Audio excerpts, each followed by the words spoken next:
Thanda 80 baht, Viriya 80 baht, Saita 80 baht,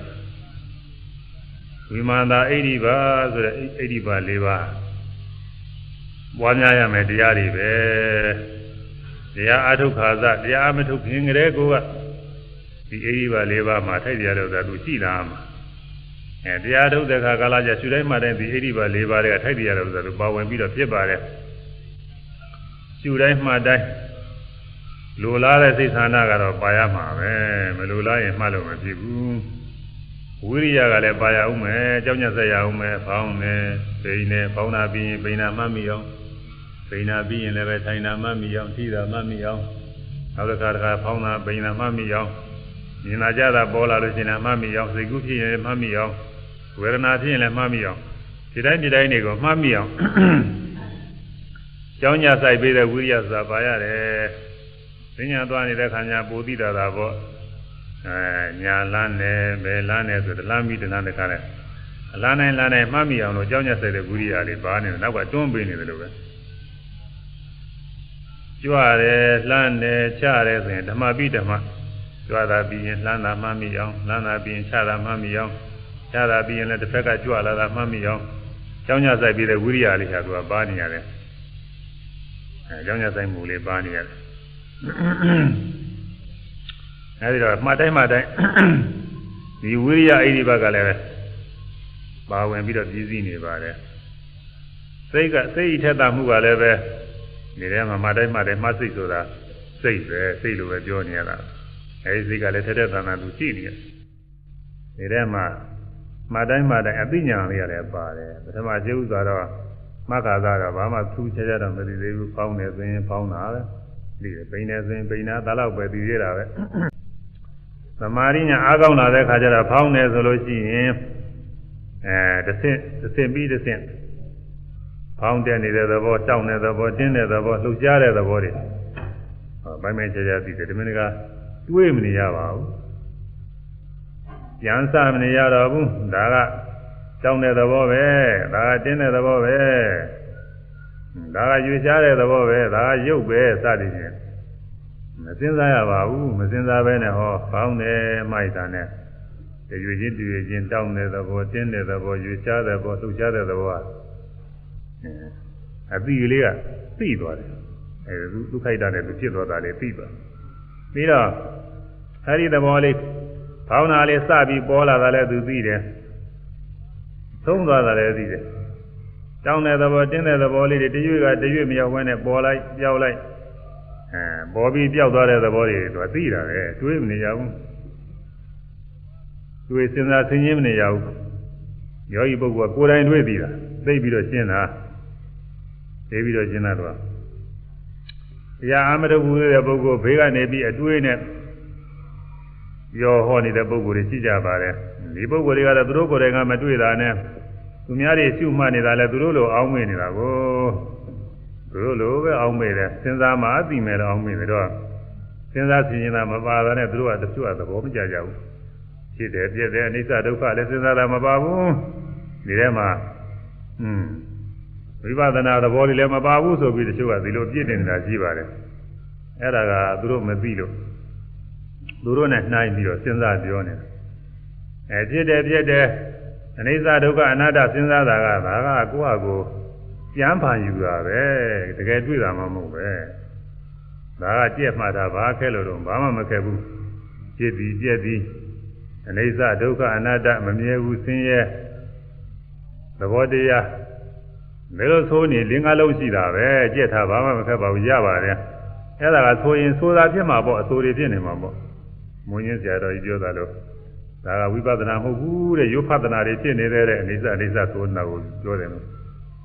ယုဖဿနာတွေဖြစ်နေတယ်အဲ့ဒါလိုပဲယုဖဿအဆိုတွေဖြစ်နေမှာပေါ့တချို့ဖြစ်ပြက်လို့ရှုနေတကယ်ဖြစ်တာတွေ့ရင်တော့ကောင်းပါတယ်တကယ်ပြက်တာတွေ့ရင်ကောင်းပါတယ်ဒီလိုတွေ့တာမဟုတ်ဘဲနဲ့စကြတဲ့ကဖြစ်ပြက်ဆိုပြီးရှုနေဖြစ်ပြဆိုတဲ့နာမည်တွေသိမှာပေါ့ဖြစ်ဆိုတဲ့နာမည်နဲ့ပြက်ဆိုတဲ့နာမည်သာသိမှာပေါ့သူစားအနိစ္စဆိုနေကြလဲအနိစ္စဆိုတဲ့နာမည်သိမှာပေါ့မမြဲတာသူပဲသိမလဲ ဒုက္ခရောအနာတ္တရောလည်းဒီတိုင်းပဲဒုက္ခဒုက္ခအနာတ္တအနာတ္တဆိုနေနာမည်အသိမှာပေါ့သူတကယ်သဘောပဲသိမလဲဟောအခုစိတ်ခက်ယုံနာလေးတွေလိုက်ပြီးရှုနေတဲ့ပုဂ္ဂိုလ်ကရွှင်ရွှင်ဒီဖြစ်ပျက်ကလေးတွေကိုကိုယ်တိုင်တွေ့ရတယ်။ဟောင်းတယ်မှားလိုက်လို့ရှိရင်ဟောင်းတဲ့သဘောတောင်းတဲ့သဘောကျင်းတဲ့သဘောကြွေကြားတဲ့သဘောလေးစပေါ်လာတာသိရတယ်။ကြောက်သွားတာသိရတယ်။အဲဒါဖြစ်ပျက်ဘောဒီဥစ္စာစပေါ်လာတယ်ကြောက်သွားလိုက်တာဖြစ်ပျက်ပဲ။ဖြစ်ပျက်သွားလို့မမြဲဘူးဆိုတာဒါပဲ။ဖြစ်နေပြက်တွေ့ရင်မမြဲဘူးသိရဘောဒီဥစ္စာဒီသဘောလေးမမြဲပါပဲလားခေါင်းတယ်မှလို့ရှိရင်ဖောင်းတာတယ်မကဘူးဖောင်းတယ်လို့မှတ်သိတဲ့စိတ်ကလေးပါသင်ကြားလာတာဖောင်းတယ်မှတ်သိတဲ့စိတ်ကလေးလည်းပဲဖောင်းတယ်မှတ်လိုက်ရင်ဖောင်းတာလေးလည်းစပြီးပေါ်လာပြောက်သွားသိတာလေးလည်းပေါ်ပြီးပြောက်သွားတာမှတ်တာလေးလည်းအဲဒါပြီးတဲ့စိတ်ကလေးလည်းပြီးပြီးပြောက်သွားတာပဲဖြစ်ပြီးပြောက်သွားဖြစ်ပြီးပြောက်သွားဒီလိုပဲပိန်တယ်မှလည်းဒီတိုင်းပဲဖြစ်ပြီးကြောက်သွားတာပဲစပေါ်ပြီးကြောက်သွားတာပဲမှတ်တဲ့စိတ်ကလေးလည်းသိပြီးကြောက်သွားတာပဲကိုယ်တယ်ဆန့်နေဒီလိုမှတ်တဲ့ခါရင်ပိုးထင်ကြတာပေါ့တရွေ့ကတရွေ့မြောက်ဘူးရွေးလိုက်ကြောက်လိုက်ရွေးလိုက်ကြောက်လိုက်ရွေးလိုက်ကြောက်လိုက်ကိုယ်တယ်လို့မှတ်တဲ့စိတ်ကလေးတွေကလည်း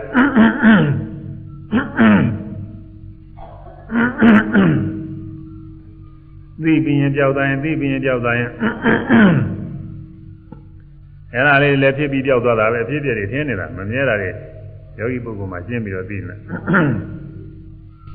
အဲ့ဒါရုပ်မှတ်တဲ့အခါဒီလိုကြီးတဲ့ပဲရုပ်မြရတယ်ကြွရတယ်လှမ်းတယ်ချတယ်မှရင်လည်းဒီတိုင်းပဲတရွေ့ရတွေ့မရဘူးရွေ့လိုက်ကြောက်လိုက်ရွေ့လိုက်ကြောက်လိုက်မှတ်တဲ့စိတ်ကလေးကပြီးလိုက်ကြောက်လိုက်ပြီးလိုက်ကြောက်တယ်လို့ထင်ရတယ်မခါသာပုဂ္ဂိုလ်ကတော့မသိသေးဘူးဘောတော်တော်လေးရောက်လာမှသိတယ်သမထနာညာလောက်ရောက်လာရင်ဒါသိတာပါပြီဥရိယဗျာဆိုတော့ပိုသိတာသင်္ကညာကြရဲ့ပို့ပြီးတော့ရှင်းတယ်အဲဒီကြမှာသာပြီးရှင်းတယ်ဝေဒနာတွေမှပြန်ပြီတဲ့ဝေဒနာတွေကိုယ်တည်းကမြောင်းတာတို့ပူတာတို့နာတာတို့ယောဂီပုဂ္ဂိုလ်မှာဝေဒနာက၃မျိုးတော့ရှိတာဒါပေမဲ့လည်းအများကြီးဒုက္ခဝေဒနာမှားရတာများတယ်ဒုက္ခဝေဒနာကတော့တခါတည်းမှထင်ရှားတယ်ထင်ရှားတဲ့အခါလည်းသူ့လည်းမမှတ်နိုင်ပဲနေတာတဲ့သဘောကျနေတာနဲ့ဥပိ္ပခဝေဒနာဆိုတာကတော့ဝေဒနာအနေနဲ့မထင်ရှားဘူးသိတဲ့တရားအနေနဲ့ထင်ရှားနေတော့ဝေဒနာနဲ့စကားပြောလို့သိနာမလဲဘူးသူကဒုက္ခဝေဒနာကအများဆုံးမှတ်ရတယ်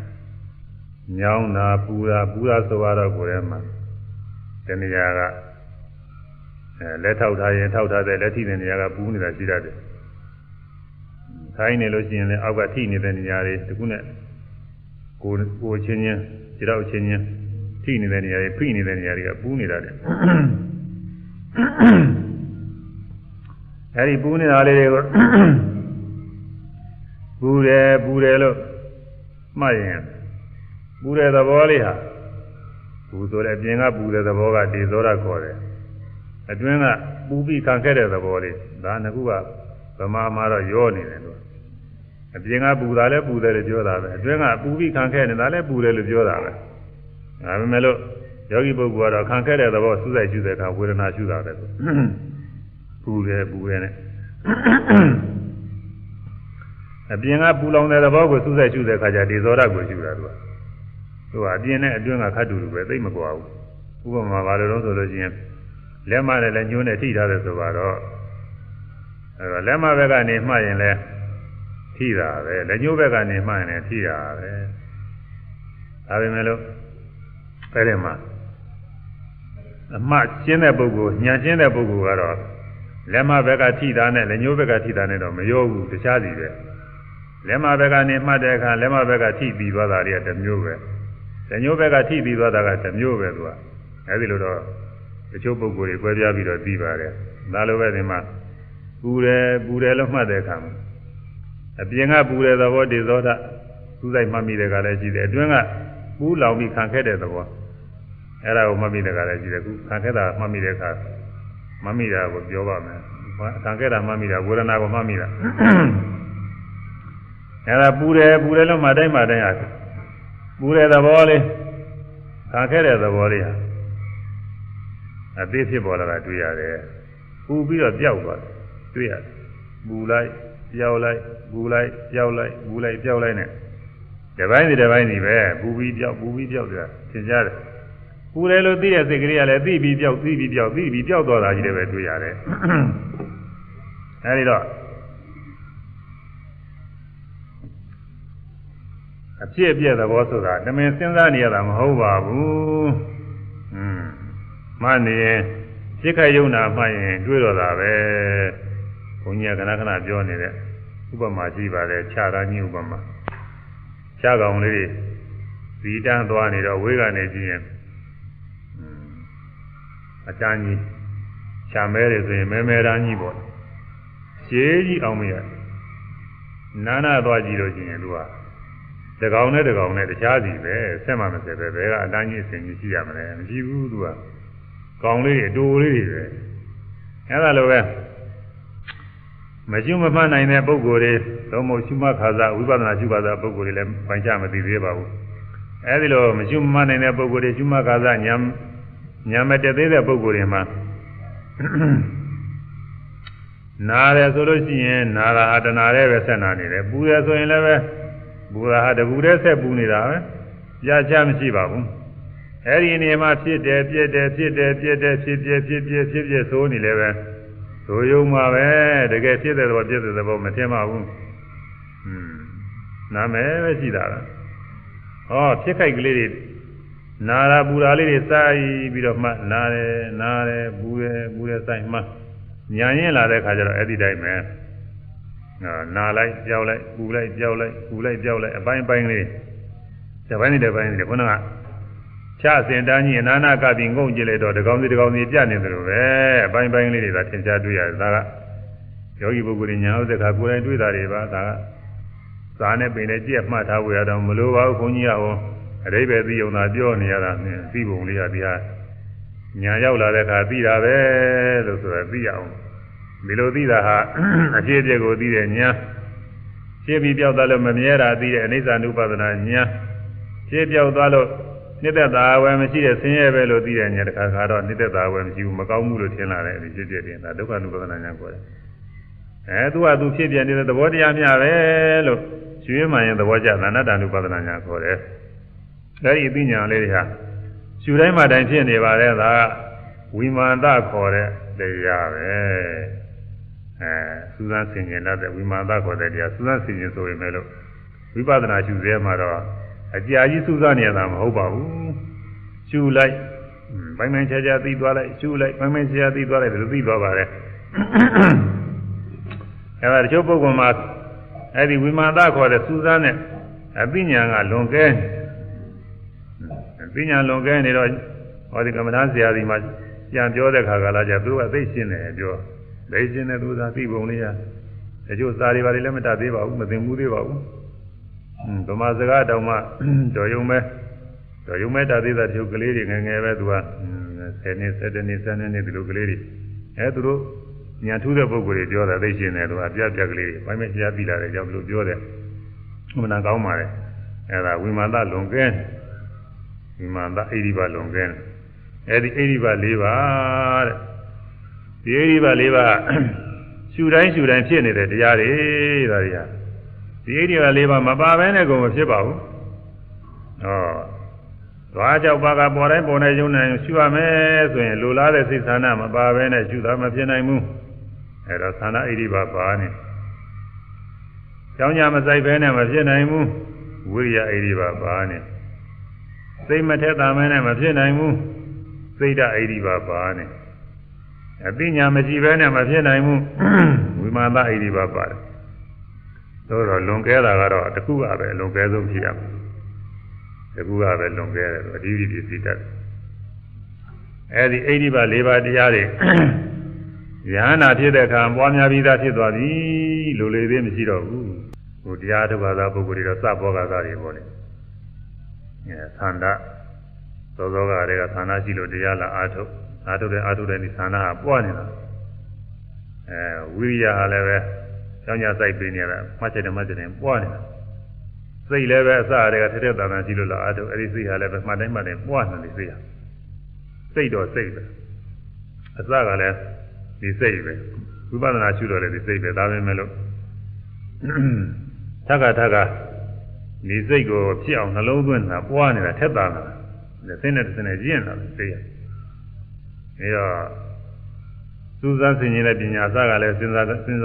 ပညာဆိုတာရှိတာပဲဒါပေမဲ့လို့အစကတော့အလွတ်သူ့စဉ်းစားတာအခုကတော့လက်တွေ့အားဖြင့်လက်နဲ့ကင်ပြီးတော့ကြည့်တာလက်နဲ့ကင်ကြည့်တာလို့ပဲမှတ်လိုက်လက်နဲ့ကင်ကြည့်တယ်လို့ပဲကျိုးသဘောနာသဘောလေးတွေကိုသိသွားတယ်ခဏပြောတဲ့နာရာတို့ပူရာတို့မှတ်လိုက်လို့ချင်းနာရာလေးကင်ကြည့်တယ်လို့အစနဲ့အဆုံးဖြစ်ပြီးပြောက်သွားတာလေးသူသိချာသိရပူရာလေးစတာနဲ့စပြီးပေါ်လာတဲ့နဲ့ဆုံးသွားတာနဲ့ဖြစ်ပြီးပြောက်သွားလို့မမြဲတာနဲ့အဲ့ဒါလေးကင်ကြည့်တယ်လို့ပဲသိချာသိရအဲ့ဒါဝိမာဒတခါမှလာရင်ဒီအပြီးတခါပွားသွားတခါမှလည်းဒီတခါပွားသွားဝိပဿနာဉာဏ်နဲ့စဉ်းတိုင်းပွားသွားလို့အရိယာမေဖို့ရောက်အရိယာမေဖို့မှလည်းစဉ်းစားရောက်လို့အရဟတမေဖို့ရောက်တဲ့အခါကျတော့အကုန်လုံးပြည့်စုံသွားပါတယ်တဲ့အဲ့ဒီပါလေးပါဒါတော့အခုတရားအထုတ်ရတဲ့ပုဂ္ဂိုလ်အထုတ်ကာသပုဂ္ဂိုလ်တွေလည်းပဲအဲတို့စပြီးပွားတာပဲဒါယဟနာပုဂ္ဂိုလ်တွေသွားထားတဲ့လမ်းအဲ့ဒီပါလေးပါတွေတို့တခါမှလည်းအဲ့ဒီပါလေးပါဖြစ်တခါမှလည်းအဲ့ဒီပါလေးပါဖြစ်အရဟတမေအရဟတဖို့တရားပြည့်စုံဖို့ရအကြောင်းတရားတွေပွားများနေရတာပဲလို့အာယုံပြုပြီးတော့ဝမ်းမြောက်ဝမ်းသာဖြစ်စရာပေါ့ဆရာတဲ့ဆရာတွေတရားအားထုတ်နေစေပုဂ္ဂိုလ်မှာတော့ရှုတိုင်းမှတိုင်းယုံနာတရားတွေကိုရှင်းရှင်းလင်းလင်းပြတ်ပြတ်သားသားပိုင်ပိုင်ခြားခြားသင်္င်ရှားရှားပေါ်ပေါ်လွင်လွင်ပေါ့လေသိသွားတဲ့ဥစ္စာအပြီးရှင်းသွားတဲ့ဥစ္စာပါပဲရှင်းရှင်းလင်းလင်းသိသွားတဲ့သဘောကဝိမာဒဣတိပါတဲ့ယုံနာတရားတွေဆိုတော့မှတိုင်းမှတိုင်းမှားရတဲ့အာယုံယုတ်ကတရားမှတ်သိတဲ့စိတ်ကတရားစသည်ဖြင့်အဲဒီယုံနဲ့နာပိုင်းခြားသိတာကစပြီးတော့ဓမ္မတော်ကယုံနဲ့နာမကွဲဘူးပြောလို့တာယုံနာလို့ပြောနေရတာကွဲတာမဟုတ်ဘူးဆိုတာဝိပဿနာရှုလို့သမာဓိညာအားကောင်းလာတဲ့အခါကျတော့စိတ်တွေကဘယ်မှမပြေးဘူးအဲဒီလိုအခါမှာမှတ်တိုင်းမှတ်တိုင်းမှားရတဲ့အာယုံကတရားမှတ်သိနေတဲ့စိတ်ကလေးကတရားဒီလိုကွဲပြားတယ်ပထမတော့ကတော့အတွေးလောက်ပဲရှိတယ်အဲဒီအဆင့်ရောက်တဲ့အခါကျတော့မှတ်ရင်ကိုနှစ်ခုတခါလေးကွဲတယ်မှတ်လိုက်တာနဲ့အာယုံကတရားသိတာကတရားဖောင်းတယ်ဆိုရင်ဖောင်းတက်လာတာလေးကတရားပဲမှတ်သိလိုက်တာလေးကတရားပဲဒီလိုကွဲတယ်ကွေးတယ်ဆိုရင်ကွေးတာကတရားသိတာကတရားပဲအဲဒီလိုကွဲတယ်အာယုံစီကိုရောက်သွားတဲ့သိတဲ့သဘောကတရားအသိခံရတဲ့သဘောတရားလေးကတရားဒီလိုကွဲနေအဲဒီလိုမတိုင်းသိနေတဲ့ရှင်းရှင်းလင်းလင်းသိနေတဲ့ဥစ္စာဝိမာဒဣတိပါပဲမတိုင်းယုံနာတရားလေးတွေခုနကပြောတဲ့အစနဲ့အဆုံးနဲ့စပေါ်လာလိုက်ဆုံးသွားလိုက်စပေါ်လာလိုက်ဆုံးသွားလိုက်ပိုင်းလေးတွေပဲပဂတိပုဂ္ဂိုလ်တွေထင်တာကတော့တစ်သက်လုံးတစ်ဘဝလုံးအများအားဒီနေတယ်ထင်တာဟုတ်ရုပ်ကိုကြည့်တဲ့ဒီကိုကြီးပဲအများအားဒီနေတယ်မှားနေတာစိတ်ကလည်းဒီစိတ်ထဲပဲဒီနေတယ်မှားနေတာဝေဒနာတွေဆိုရင်လည်းကြာကြီးဒီနေတယ်မှားနေအပြပိုင်းလို့ဆိုတာမသိဘူးတရားအားထုတ်တဲ့ခါကျအဲဒီလိုပိုင်းနေသူ့ဟာသူပြီးလာတယ်တွေးတော်နေရတာမဟုတ်ဘူးမှားရင်နဲ့ပေါ်လိုက်ကြောက်လိုက်ပေါ်လိုက်ကြောက်လိုက်တစ်ပိုင်းစီလေးတွေပိုင်းခြားသိဝိမာဒဣတိပါပဲရှင်းရှင်းလင်းလင်းသိလာတာပေါ်ပြီးပြောက်သွားလို့မမြဲဘူးဆိုတာသဘောကျလာဝိမာဒဣတိပါပဲပေါ်ကြီးရောက်ရှိဖြစ်ပြချင်းနဲ့ဆင်းရဲတွေပဲဘာမှမကောင်းတဲ့တရားတွေပဲထင်လာတယ်ဒုက္ခ ानु ပါဒနာညာဝိမာဒဣတိပါပဲသူသဘောတည်းသူ့ဟာသူပေါ်သူ့ဟာသူပြောက်သူ့ဟာသူဖြစ်သူ့ဟာသူပြည့်နေတဲ့တရားတွေပဲသဘောတရားတွေပဲဒီတဲ့အသက်ရှင်နေတဲ့အကောင်ဒီထဲမရှိဘူးသဘောတရားများပဲအနတ္တပဲအနတ္တဆိုတာသဘောတရားပဲအဲဒီလိုရှင်းမှရှင်းပြီးတော့သိလာတာအနတ္တ ानु ပါဒနာညာဒါလည်းဝိမာဒဣတိပါပဲအဲဒီတော့ယုံနာတရားတွေကိုရှုတိုင်းမှတိုင်းနဲ့ဘယ်ကရှုတိုင်းမှတိုင်းဟာဖြင့်ပြတ်တတ်တာရှင်းလင်းပိုင်းခြားသိပြီးသွားတယ်ညာထဲမှာလင်းကနေတခါတည်းရှင်းသွားတယ်ဒီရှင်းသွားအဲဒါဝိမာဒဣတိပါအဲဒီတော့မတိုင်းဣတိပါလေးပါးတွေပါနေတာပါပဲအဲဒါအရဟတမေအရဟတဖို့ရောက်ရင်အကုန်လုံးပြည့်စုံတယ်အဲဒီကြောင့်ပွားများရမှာခု